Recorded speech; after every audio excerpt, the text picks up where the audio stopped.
What's going on, guys? It's Cimo. So today I'm bringing to you a card discussion on one of my favorite cards of all time, and that card is Forbidden Chalice. The reason I love Forbidden Chalice so much is because it's such a flexible and adaptable card in so many different metagames that I'm always keeping my eye on it if there's the potential for this card to be played. And since there's been a resurgence of this card in the wake of YCS Salt Lake City, I definitely felt that this card was worthy of discussion today. But before we get into that, I want to give a huge shout out to my newest patrons, as always. So big shout out today to JT Owens. You are the reason that this channel is growing strong. And if you guys want to help support me in the channel through Patreon, then check out the Patreon link in the description below. But without further ado, let's go ahead and get right into it. So for those of you who don't know, Forbidden Chalice is a quick play spell with an effect that reads as follows. Target one face-up monster on the field. Until the end of this turn, that target gains 400 attack, but its effects are negated. So for such a simple line of text, Forbidden Chalice has a lot of complexity behind it for a few reasons. So first off, Forbidden Chalice is a very good card whether you're going first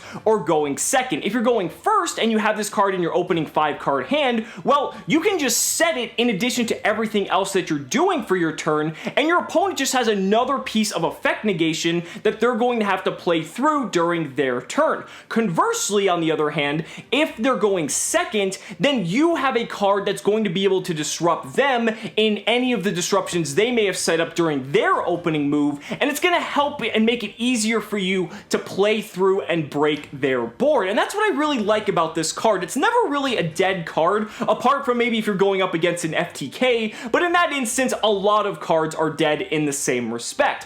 What I also like about Forbidden Chalice is that it's not once per turn, so if you open multiple copies of it, it's not going to be a dead card in a lot of instances. Now, depending on the board you're trying to break, if your opponent has multiple effect negators or multiple forms of disruption, if you draw multiple chalices, that might be all you need to help break their board and establish one of your own and just take control of the game. But there are a lot of cards nowadays where they have that once per turn clause, and it really hinders them and really limits their ability that if you draw them in multiples, you might as well just have a dead card in your hand because it's not going to allow you to play to your turn's full potential. But I think the biggest aspect of Forbidden Chalice is the fact that you have a card that's not only an effect negator, but is an attack defense modifier as well. And why that's so important is the fact that you have a card that is an effect negator that can be used in the damage step. And I think that's really powerful because although it may not come up in a lot of instances, the fact that you have something that can be used in the damage step that has such a powerful effect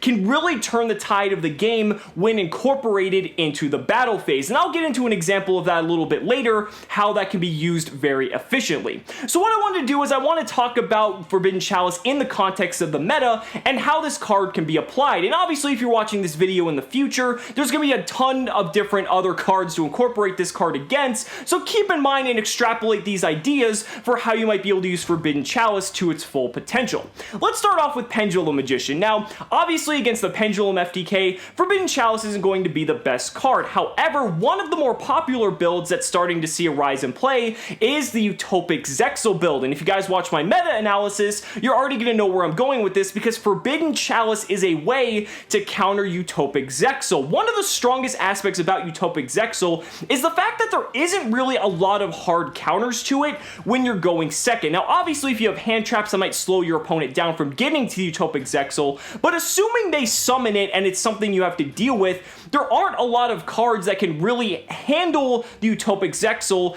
at the same spell speed that Forbidden Chalice can. But in that same light, though, you also have to realize that Forbidden Chalice has application outside of that. So not only do you have a card that can counteract the Utopic Zexal lock just by being able to negate its effects, but even if you don't have to stare down the Utopic Zexal, you have a card that's still very good all around, which means that you can use the Forbidden Chalice in a plethora of other instances, and that it's going to benefit you later on in the game. Some cards may not have that same value, and that's where Forbidden Chalice really shines.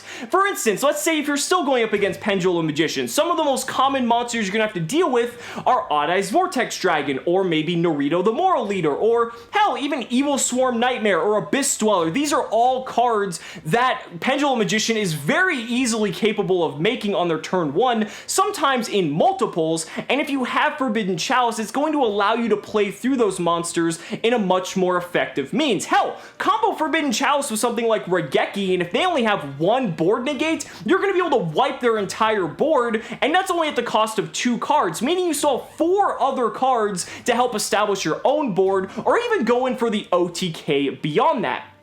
On top of that, you've also got the fact that, let's say you set up your own board and you didn't have to use Forbidden Chalice. Well, you can use Chalice during your opponent's turn to negate cards like Heavy Metal Foe's Electromite, or maybe Supreme King's Starving Venom, or some of the other more offensive-based cards that the Pendulum Magician deck can use. And I think that's really beneficial because the fact that it's a quick play spell and the fact that it really just has the flexibility to go either way really just proves how good of a card Forbidden Chalice truly is. But I want to move on to another deck like True Draco, because Forbidden Chalice has a lot of application against this deck as well. One of the biggest cards that Forbidden Chalice helps deal with is Amano Iwado. Amano Iwado has basically been one of the most format warping cards of the February 2018 format since we've had the February 2018 ban list, basically due in part to the fact that it just shuts down all hand traps and basically makes it so that the True Draco Demise player is going to be capable of resolving Pot of Desires,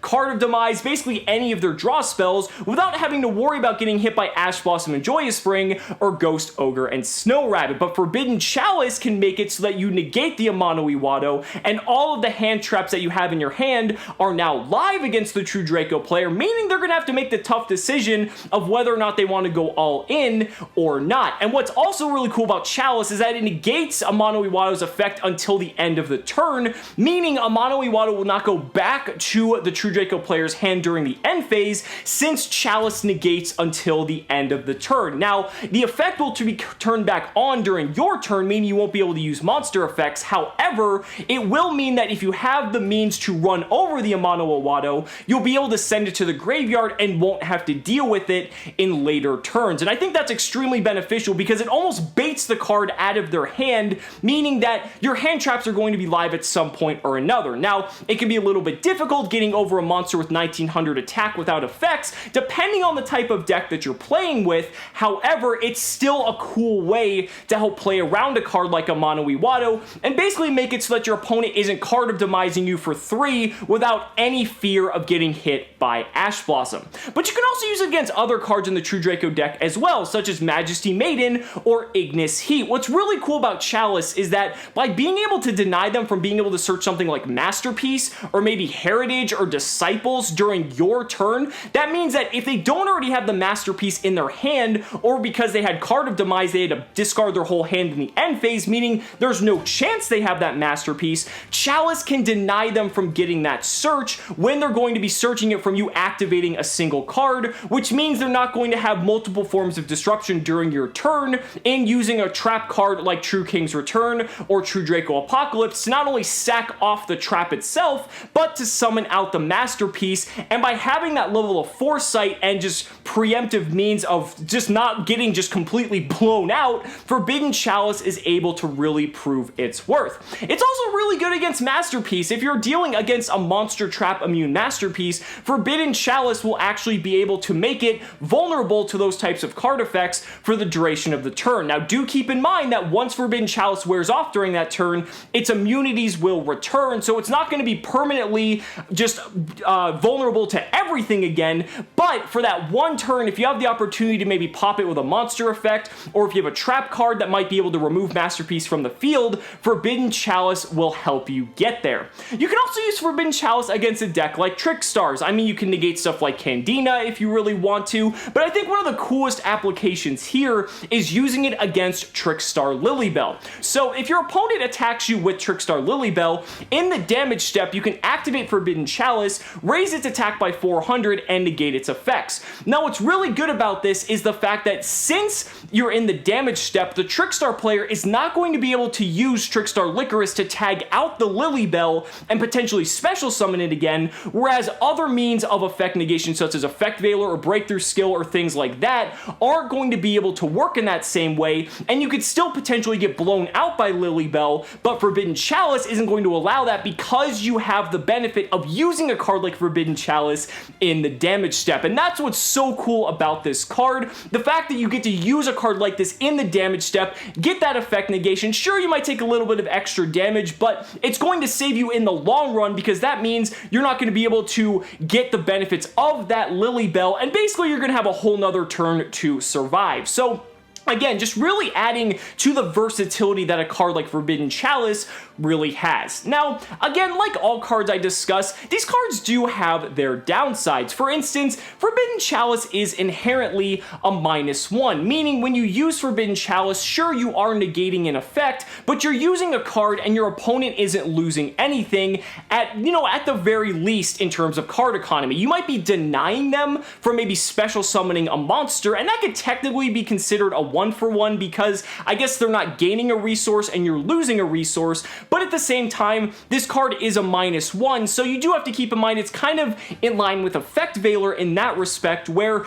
the impact that this card has is limited to the fact that it's not removing the threat from the field. So if your opponent has multiple means to kind of work around that, then Forbidden Chalice isn't going to be as effective as you might think. You also have to realize that with Forbidden Chalice, you need to have a good follow-up because it's one of those cards that because it doesn't remove the threat from the field, let's say like compared to something like Psyframe Gear Gamma, Forbidden Chalice really needs the rest of your hand to have a follow-up play to ensure that you're going to take control of the board again, because it's not a tempo swingy card in terms of something like, let's say, Raigeki or Dark Hole. It's really just slowing your opponent down just enough for you to take control of the board, and then Forbidden Chalice essentially did its job. But if your deck isn't capable of turning the game around like that, then Forbidden Chalice might not be the best option to suit your deck. But that doesn't mean the card is bad. As I've explained in this video with a wide variety of examples, this card is absolutely amazing. And at YCS Salt Lake City, we saw a ton of players playing Forbidden Chalice, not only in the main deck, but also the side deck, pretty much just to hedge not only against the Utopic Zexal lock, but also just because it's a good card. We've seen Forbidden Chalice pop up in really strong formats like Zodiac format just because of its sheer versatility in what the card is able to do, and that's why I love the card. It's such just a really diverse card all around, and I think it's something that when you try it out, you're gonna see just how amazing of a card it truly is. But guys, those are just my thoughts. Let me know down in the comments what you guys think about Forbidden Chalice as a whole. I'd really love to hear your thoughts. Guys, thank you so much for watching the video. Be sure to like the video as always. Subscribe to the channel for more amazing Yu-Gi-Oh content, and if you found this video informative, consider backing me on Patreon, because just by pledging only $1 a month, you're investing in my ability to continue bringing you amazing Yu-Gi-Oh content. So thanks so much again, and we'll see you next time. 1, 2, 3, 4.